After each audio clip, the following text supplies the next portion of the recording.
One of the jewels in the Oklahoma crown is the Tulsa Opera Company. Our guest, Kostis, Protopapas, Artistic Director. Welcome to you. Thank you very much. Did I get it right? Yes, you did. Yes!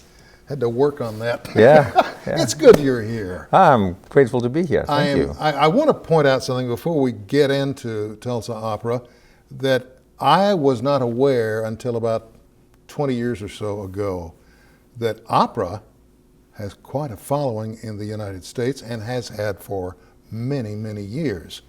Even small towns, Yes. as we moved west, would construct an opera house. Yes, and you know what is even more interesting, that actually there are a number of things about opera in the United States that are extremely interesting.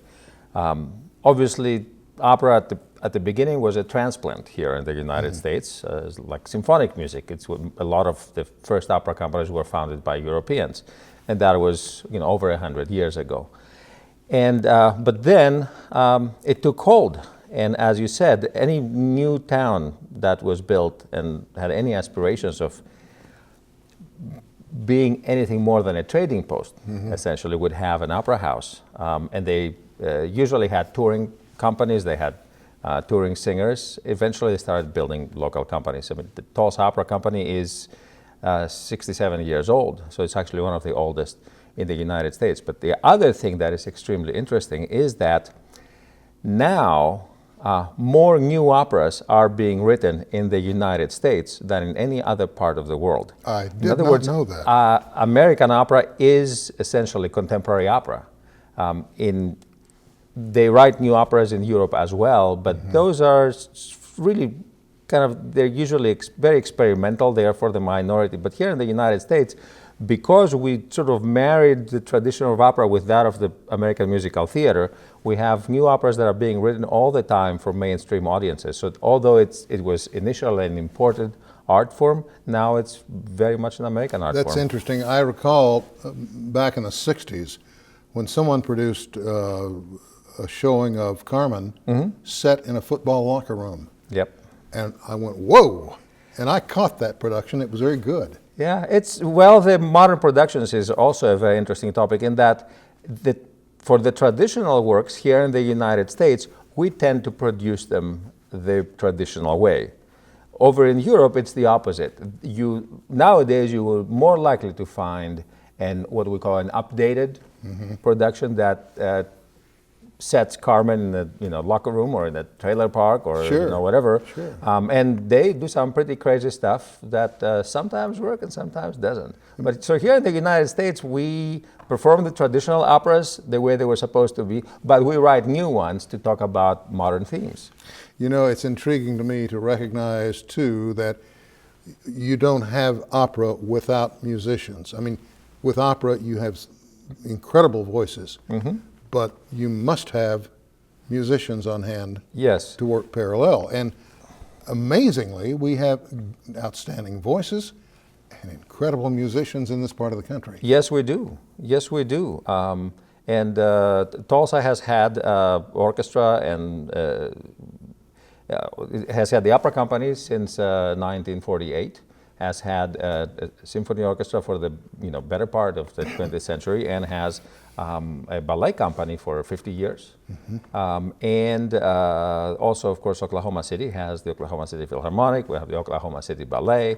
There's the arts are sort of a necessity for any city.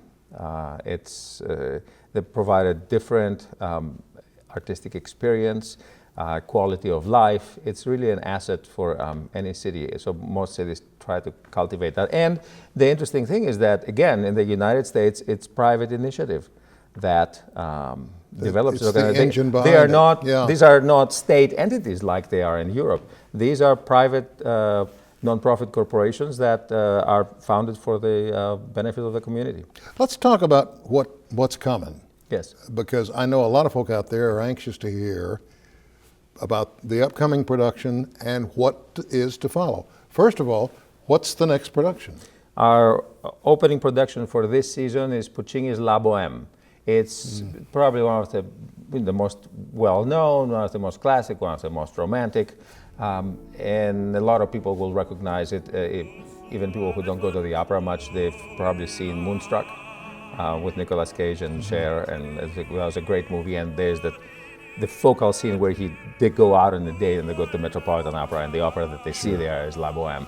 It's a very romantic story, and Puccini is, in a way, the most iconic romantic composer, because he has not only really beautiful, lush music, but these really romantic stories that pull on the heartstrings. So this is a story about young people. It's really a story about youth, about a group of young artists and the women in their lives. And there's a love story there, and it has a sad ending, like a lot of the Puccini operas have. And it's the opera that inspired the musical Rent. So if people have seen when Rent, is this production? The performances are on October 16th and 18th at the Tulsa Performing Arts Center. I want to see that. Yeah, I we'll really make sure do. you come. What's after that? After that, in February, our second production is American opera. As I said, we have a lot of great American opera, so we've been doing one every year. And this one is A Streetcar Named Desire. A lot of people have seen the play by Tennessee Williams, and this is a very, very faithful adaptation of the play by American composer Andre Previn, who has done a lot of work in Hollywood, Broadway. New York, He's one of the Chicago. most versatile conductors, composers, pianists. He's one of our great musical geniuses. So he wrote this opera for San Francisco Opera way back in the late 90s, and it's a very faithful adaptation. It's a great evening in the theater. It's everything you expect from a Tennessee. It's like Tennessee Williams set to music. It's a very, very intense, beautiful piece, very moving, that speaks to This is exciting contemporary stuff. audience in so many ways. This is exciting stuff you're laying on us. Okay, beyond that, what's next? And the final production is French opera, French grand opera, the grandest of the grand, Samson and Delilah. Imagine if Cecil B. DeMille were staging an opera. Well, this is it. It's of course from the Bible, the story of Samson and Delilah, and of course Samson is the strong man. He's our big tenor. It's one of the most heroic roles in all opera. And Samson and Delilah is a seductive mezzo-soprano. There is just amazing high voltage singing. It's a huge chorus. It's a big chorus opera. There's a big fight scene with the Hebrews and the Philistines, and there is of course at the end there is the big Philistine party, and there is a big ballet, bacchanal, and of course there's a collapsing temple at the end. This is good stuff. I mean, you're laying some We heavy think so. stuff. I'm looking forward to the season. While I'm on this, how far out is it necessary for the Tulsa Opera to plan its shows? Do you use all local talent, or do you have to go somewhere and bring somebody in?